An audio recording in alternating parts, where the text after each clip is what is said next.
사랑하라. 한 번도 상처받지 않은 것처럼. 류시와.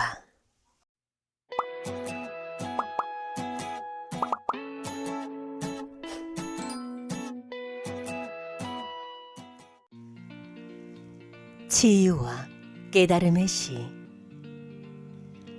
삶을 하나의 무늬로 바라보라.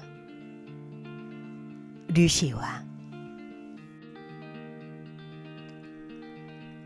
삶을 하나의 무늬로 바라보라. 행복과 고통은 다른 세세한 사건들과 섞여들어 정교한 무늬를 이루고 시련도 그 무늬를 더해주는 색깔이 된다. 그리하여 마지막 순간이 다가왔을 때 우리는 그 무늬의 완성을 기뻐하게 되는 것이다. 문학에 열정을 지닌 한 젊은 교사가 시골 학교로 새로 전근을 왔다.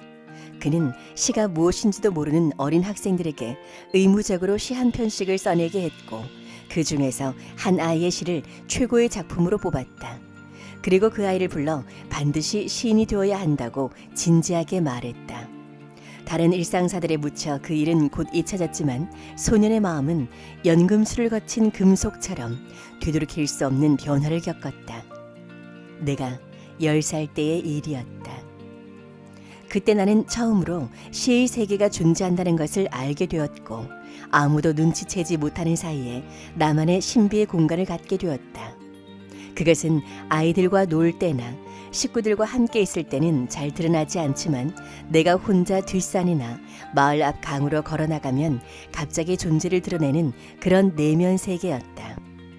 강에 자란 휘어진 풀들, 수면에 비친 영혼, 설이 내린 들판, 작고 흰 돌멩이, 무덤가에 죽어있는 풀벌레 등이 내게 무엇인가 말을 걸어왔다. 하지만 그것들은 일상적인 언어로 옮기는 순간 본래의 색채를 잃고 퇴색하곤 했다. 신비주의를 뜻하는 미스티시즘은 고대 히라버인 미스테스에서 온 단어로 입을 닫고 비밀을 지킨다는 뜻이다. 일부러 입을 닫고 말을 하지 않는 것이 아니라 자기의 선택과 상관없이 말을 할 수 없게 되는 것, 그것이 곧 신비다. 존재를 압도하는 경험이 언어적인 표현을 무의미하게 만들어버리는 것이다. 시인에게 이 신비의 체험은 더없이 중요한 일이다. 시는 영혼과 세상을 연결해준다. 그리고 그곳에서 인간이 서 있는 자리를 재확인시켜준다. 시드니 레베트는 썼다. 매 순간 인간의 손으로 지어지지 않은 것들을 유심히 바라보라. 하나의 산, 하나의 별, 구불거리는 강줄기, 그곳에서 지혜와 인내가 너에게 찾아오리니 그리고 무엇보다 이 세상에 혼자가 아니라는 확신이. 시는 인간 영혼의 자연스러운 목소리다. 그 영혼의 목소리는 속삭이고 노래한다. 그 목소리를 듣기 위해서는 잠시 멈추고 귀를 기울여야 한다. 삶을 멈추고 듣는 것이 곧 시다. 시는 인간 영혼으로 하여금 말하게 한다. 그 상처와 깨달음을, 그것이 시가 가진 치유의 힘이다. 우리의 육체적인 존재가 영적인 체험을 하는 것이 아니라 사실 우리는 영적인 존재이며 이 지구 차원에서 육체적인 체험을 하고 있는 것이다. 이 삶은 영혼 여행의 일부다. 흔히들 시를 감상적인 문학 장르로 치부하지만 시는 감상이 아니라 이 불가사의한 삶에 대한 인간의 가슴에 던지는 질문이다. 시는 진정한 삶을 살도록 자극한다. 아랍계 미국 시인 나오미 쉬하브 니에는 너무 늦기 전에 자신의 삶을 살라고 충고하고 있다. 한 장의 잎사귀처럼 걸어다니라. 당신이 언제라도 떨어져 내릴 수 있음을 기억하라. 자신의 시간을 갖고 무엇을 할 것인가를 결정하라. 처음 시를 쓰기 시작했을 때 나는 내가 사용한 언어들이 다른 어떤 장소에서 온 언어라는 것을 깨달았다. 그 언어들은 내가 그리고 사람들이 주위에서 늘 쓰는 그런 언어가 아니었다. 훗날 나는 그것이 영혼의 목소리임을 알아차렸다. 그 이듬해 겨울 나는 몸이 몹시 아팠다. 작은 시골이라서 엄마 등에 업혀 마을에 한 명밖에 없는 공중보건의에게 가서 가끔 주사 한 대를 맞는 것이 치료의 전부였다. 머리가 허연 그 늙은 의사는 술을 너무 좋아해 코가 빨간 사람이었다. 겨울 내내 밥도 제대로 먹지 못하고 방 안에 누워 시름시름 앓던 나는 어느 날 방문을 열고 바깥을 내다보았는데 봄빛이 완연했다. 간신히 몸을 일으켜 마당으로 내려가 화단의 흙을 살살 파보았더니 연초록 싹들이 흙을 밀치며 일제히 올라오고 있었다. 다시 방으로 돌아온 나는 엎드려 봄에 대한 시를 썼다. 그리고 곧 병이 나았다. 시를 쓰면서 나는 내 자신이 치유되고 있음을 느낄 수가 있었다. 때로 우리는 삶 그 자체이면서 동시에 삶에 상처받는 사람들이다. 상처로 마음을 닫는다면 그것은 상처 준 이만이 아니라 세상 전체와의 단절을 의미한다. 삶과의 단절이고 고립이다. 고립은 서서히 영혼을 시들게 한다.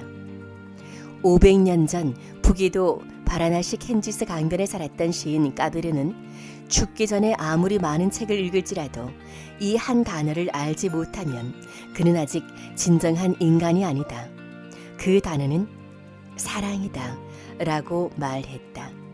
까베르는 살아있는 동안 손님을 맞이하라고 말한다.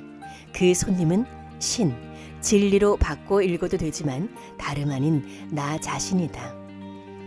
노벨 문학상 수상자인 카리브해의 시인 데렉 월코트는 사랑이 끝난 뒤의 사랑에서 이렇게 말한다. 너는 너 자신의 집 문 앞에 도착한 너 자신을 맞이하게 되리라. 그리고 두 사람은 미소 지으며 서로를 맞아들일 것이다. 그에게 들어와 앉으라고 말하라고 데렉 월코트는 쓰고 있다. 음식을 대접하고 편히 쉬게 하라고, 그리고 함께 춤을 추라고. 이 시집 첫머리에 오리아 마운틴 드리머의 초대를 실은 것도 그 이유에서다. 그리고 그의 시 춤으로 시집을 끝맺은 것도 상처받은 자신을 초대하라. 그리고 함께 춤추라. 그것이 치유이니까. 손을 내미는 것은 단지 친절한 행위만이 아니다. 손은 치료의 힘을 갖고 있다. 잡는 손과 내미는 손 모두를. 얼음을 만질 때 우리 손에 느껴지는 것은 다름 아닌 불이다. 아파하는 자기 자신에게 손을 내밀라. 그리고 그 얼음과 불을 동시에 만지라. 미국 시인 메리 올리버는 시작 수첩에다 적었다. 시는 단어들이 아니라 추위를 녹이는 불, 길 잃은 자를 안내하는 밧줄, 배고픈 자를 위한 빵이다. 시는 빵과 같고 향기로운 차와 같아서 모두가 그것을 나눌 수 있다. 이 시집을 엮은 이유가 거기에 있다. 수피의 성자 하지라트 이나야트 칸은 인간의 가슴은 돌과 같으며 그것은 다른 돌에 의해서만 깨어질 수 있다고 말했다. 폴란드 시인 안나 스베르는 연인을 만나러 가던 도중에 길에서 한 거지 여인을 지나치게 되었다. 시인은 걸음을 멈추고 그녀에게로 다가갔다. 나는 그녀의 손을 잡고 그녀의 볼에 입맞춤을 했으며 우리는 얘기를 나눴다. 그 순간 나는 알아차렸다. 그녀가 내면에서는 나와 조금도 다르지 않다는 것을. 개가 냄새로 다른 개를 알아보듯이. 스베르는 그 늙은 여인과 헤어질 수가 없었고 빗속에서 그녀에 대한 깊은 사랑을 느꼈다. 그리고 깨달았다. 애인이 기다리고 있는 곳에 더 이상 갈 이유가 없다는 것을. 이것이 불교에서 말하는 보리심의 깨어남이다. 모든 존재 속에 자연히 존재하는 신비의 마음인 것이다. 자비의 어원은 함께 상처를 나눈다는 뜻이다. 티베트의 전통적인 수행법 통례는 그런 자비심의 극치를 보여준다. 수행자는 깊은 숨을 들이쉬면서 세상의 고통과 불행과 부정적인 요소들을 다 자기 안으로 흡수한다고 상상한다. 그리하여 모두가 고통에서 해방될 수 있기를 염원한다. 그리고 숨을 내쉬면서 온정과 자비와 빛 에너지를 세상에 내보낸다고 상상하는 것이다. 시를 읽고 쓰는 행위는 바로 이 통례과 같다. 상처는 치유될 수 있다. 왜냐하면 상처받은 것은 영혼이 아니라 감정이기 때문이다. 영혼은 상처받지 않는다. 우리의 영혼, 존재는 더 큰 세계와 연결되어 있기 때문이다. 힌두교도들은 영혼을 가슴 안의 가슴이라고 표현한다. 어린 시절이 지나고 내가 진지하게 시를 쓸 생각을 하게 된 것은 18살 때 릴케의 젊은 시인에게 보내는 편지를 읽고 나서였다. 나는 밤을 꼬박 새우며 그 책을 다 읽었고 새벽이 밝아왔을 때 시인의 삶이 내 앞에 놓여 있는 것을 보았다. 그리고 어떤 두려움도 뒤돌아봄도 없이 그 길을 걸어가기로 결심했다. 시의 사원, 그 사원의 사제는 시인들이다. 수없이 상처받아 본, 다시 말해 시인은 상처받은 치유자다.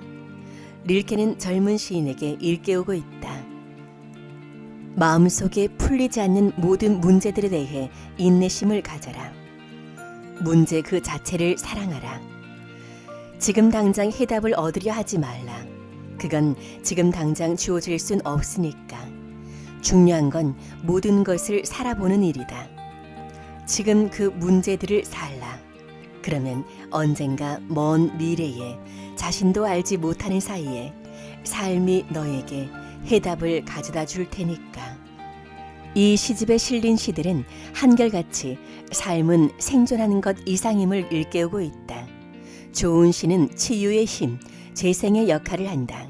그리고 과연 내가 원하는 삶을 살고 있는가 자문하게 한다. 좋은 시는 어느 날 문득 자신과 세상을 보는 방식을 새롭게 한다. 오랜 가짜의 삶 끝에 메이 사터는 진짜 자기 얼굴을 찾은 일을 말하고 있다. 나 이제 내가 되었네. 여러 해 여러 곳을 돌아다니느라 시간이 많이 걸렸네. 나는 이리저리 흔들리고 녹아 없어져 다른 사람의 얼굴을 하고 있었네. 회교 시인 잘랄루딘 루미는 인간이라는 존재를 게스트하우스에 비유했지만 나는 그것을 다른 식으로 표현한다. 인간이라는 존재는 가슴속에 불을 지니고 걸어다니는 존재라고. 그리고 그 불은 꺼진 듯 보이지만 결코 꺼지지 않는다. 아무리 많은 재가 겉을 에워싸고 있을지라도. 스페인의 시인 안토니오 마차도도 그것을 증명한다. 불이 꺼진 줄 알고 재를 뒤척이다가 그만 손가락을 대었네. 가슴이 원하는 것이 무엇인지 모른다고 당신은 말할지 모른다. 자신의 삶이 갈망하는 것이 무엇인지 잊어버렸다고. 어떤 것을 너무 오래전에 잃어버려서 그것을 잃어버렸는지조차 모르게 된 것이다. 삶이 어디서 정지해버렸을까? 그것조차 모르고 있다. 정지해버린 삶이라니 어디선지도 모르게. 상처와 슬픔으로 날기를 잃어버린 새가 되지 말라. 죽음에 이르러 자신이 원했지만 살지 못한 삶을 슬퍼하는 대신 자신이 살아온 삶이 자신의 삶이 아니었음을 깨닫는 대신 당신은 겨우 조금씩 숨을 쉬고 있으면서 그것을 삶이라고 부르는가 하고 메리 올리버는 묻고 있다. 그리고 마가렛 생트스터의 시는 지적한다. 당신이 하는 것이 문제가 아니다. 당신이 하지 않고 남겨두는 것이 문제다. 해질 무렵 당신의 마음을 아프게 하는 것이 바로 그것이다. 자신이 어디에 서 있는가를 보는 눈은 감상적인 눈이 아니라 불처럼 타오르는 눈이어야 한다. 모든 비본질적인 것과 불순물들을 다 태워버리는 미구엘 드 우나무노는 슬픔의 습관을 떨쳐버려라. 그리고 그대의 영혼을 회복하라고 말하고 있다. 시가 기적의 치유제는 아니지만 읽는 이의 영혼의 심층부에 가닿는다. 그 영혼은 삶에서 받은 상처로 위축되어 떨고 있지만 상처받는 일 때문에 사랑을 포기할 만큼 어리석지 않다. 캘리포니아 출신의 시인으로 젊은 시절 선원에서 몇 년을 보내기도 한 제인 허쉬필드의 시가 그것을 말하고 있다. 내 자신을 온전히 맡기고 싶다. 사흘 동안 잠시의 중단도 없이 불타고 불타는 이 단풍나무에게, 그리고 떨어지면서도 이틀 동안 더 불타는 삶의 비밀을 흘끗이라도 들여다본 시인은 말한다. 세상의 다른 모든 것들을 포기하라고. 당신이 진정으로 소속된 그 하나만을 제외하고. 이 삶 속에 태어났다면 당신은 거친 세파를 견딜 각오를 해야만 한다. 온갖 불필요한 충고와 소음을 들을 각오를 해야만 한다. 수많은 병고와 사건이 밀려오리라. 그것이 삶이다. 하지만 더불어 자신의 존재를 지켜낼 만반의 준비도 해야만 한다. 그리고 사랑이 당신을 정화하리라는 것도. 사랑은 당신은 누구예요? 하고 물을 때 나는 당신입니다. 라고 대답해야 문이 열린다. 영혼은 본래 불완전한 존재며 우리는 다만 이 행성에서 불완전함을 경험하고 있는 것일 뿐이다. 왜인가? 그것이 삶이라는 놀이다. 내가 이 지구에서의 삶의 원리에 대해 처음으로 눈을 뜬 것은 13살 때의 일이다. 그때 나는 동네에서 친구들과 장님놀이를 하고 있었다. 손수건으로 눈을 가리고 더듬거리며 상대방을 찾아가는 놀이였다. 그 놀이 도중에 나는 문득 깨달았다. 우리는 본래 두 눈이 정상인데 이 세상에 장님놀이를 하러 온 것이라고. 무엇이 장님놀이인가? 슬퍼하는 것, 아파하는 것, 미워하고 한숨 짓고 괴로워하는 것, 그리고 그 놀이의 하이라이트는 심지어 죽기까지 하는 것이다. 순례가 된 나는 두 팔을 앞으로 뻗어 담과 전주와 나무들을 헤쳐가며 다른 아이들을 찾고 있었는데 문득 어디선가 어떤 목소리가 내게 말하는 것이었다. 넌 장님이 아니야. 내 눈은 완전해. 라고 레너드 제이콥스는 썼다. 일찍 도착하려고 서둘지 말라. 그곳에 도착하면 무엇을 하려는가? 당신이 도착하는 순간 놀이는 끝난다. 해결해야 할 문제는 하나도 없다. 심각하게 받아들일 연극은 하나도 없다. 심지어 탄생과 죽음이라는 연극조차도. 조셉 캠벨은 운명의 수레바퀴에서 말한다. 이 바퀴의 테를 잡고 있으면 반드시 올라갈 때와 내려갈 때가 있다. 하지만 굴대를 잡고 있으면 늘 같은 자리, 중심에 있게 된다. 바샤르는 가슴 뛰는 삶을 살아라에서 지구에 사는 사람들을 한계의 제왕이라고 설명한다. 이 행성에는 다른 변에는 없는 수많은 제약과 한계가 있다는 것이다. 공간, 시간, 이별, 실패, 죽음, 육체 등 이토록 많은 한계 속에서 사는 삶을 체험하기 위해서 우리는 이 행성에 태어난 것이다. 생을 다 보낸 뒤 어느 날 우리는 육체라는 이 이상한 옷을 벗어던진 우리 자신을 발견하게 될 것이다. 옷깃이 해지고 단추가 떨어져 나간. 당신이 아직 젊다면 이 진실을 가슴에 새겨야 할 것이다. 삶이 당신이 원하는 대로 흘러가지 않을 것이라고. 또한 세월은 당신의 육체에 흔적을 남길 것이다. 피부는 탄력을 잃고 허리는 굵어지고 얼굴 모습도 변할 것이다. 더 딱딱하고 더 고집스럽게. 그리고 만일 당신이 이미 이 현상들을 경험하고 있을 만큼 충분히 나이를 먹었다면 이 진리를 염두에 두어야 할 것이다. 삶에서 일어나는 일들을 받아들여야 한다고. D.H. 로렌스는 인간은 어떻게 자신의 영혼을 구원할 수 있는가? 자신의 영혼이 원하는 삶을 사는 일에 의해서만 그것이 가능하다.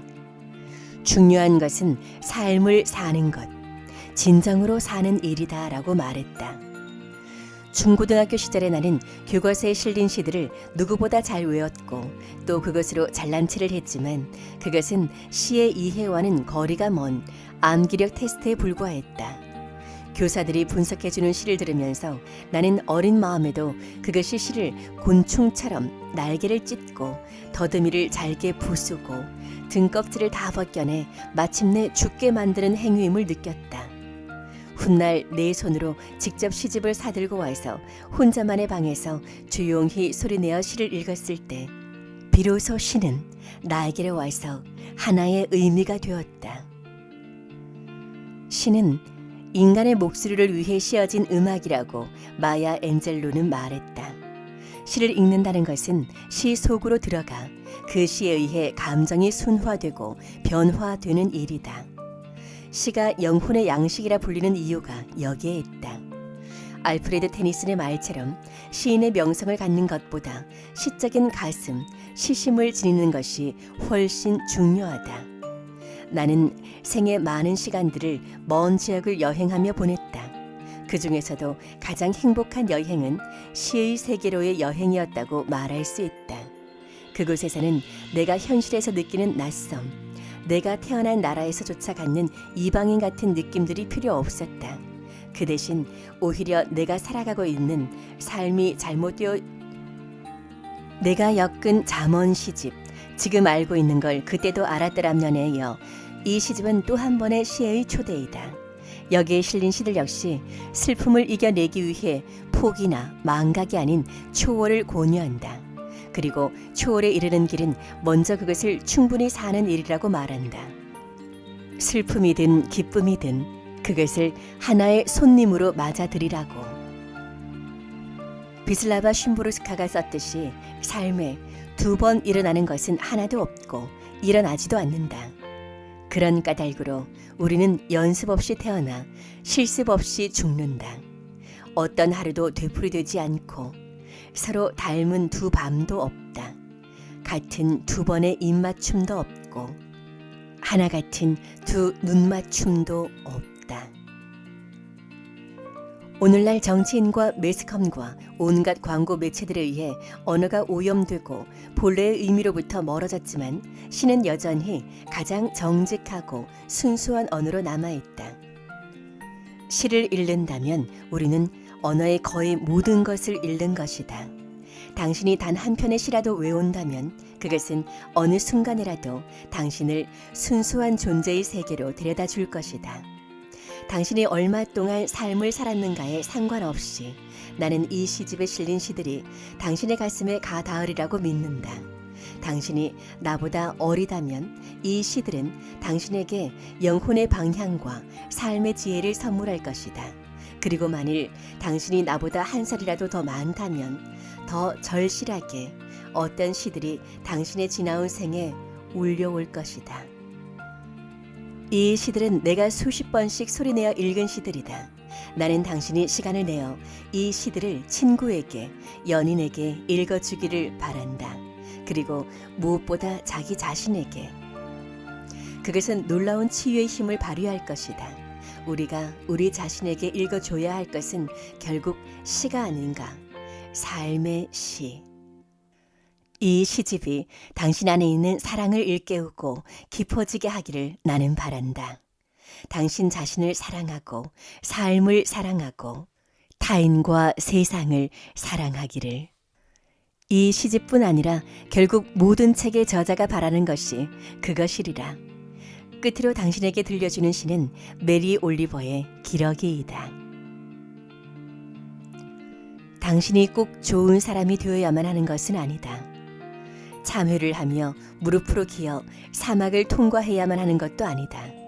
다만 당신 육체 안에 있는 그 연약한 동물이 원하는 것을 할 수 있게 하라. 내게 당신의 상처에 대해 말하라. 그러면 나의 상처에 대해 말하리라. 그러는 사이에도 세상은 돌아간다. 그러는 사이에도 태양과 비는 풍경을 가로질러 지나간다. 풀밭과 우거진 나무들 위로, 산과 강 위로. 당신이 누구이든 얼마나 외롭든 매 순간 세상은 당신을 초대하고 있다.